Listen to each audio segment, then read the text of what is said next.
एकछिन छोकिनु भएको छ है, छोकिनु भएको छ। के हो को जुन त्यो सागहरू के हालेर डल्लो डल्लो भएको थियो नि, अहिले त यस्तो भएछ यस्तो। के भन्छ यसलाई?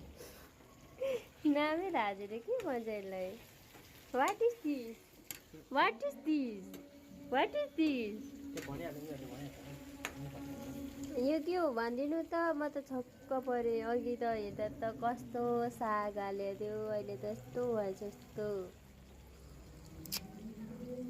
अब टक्कसँगले यसलाई चाहिँ अझै फ्राई गरेर के गर्नु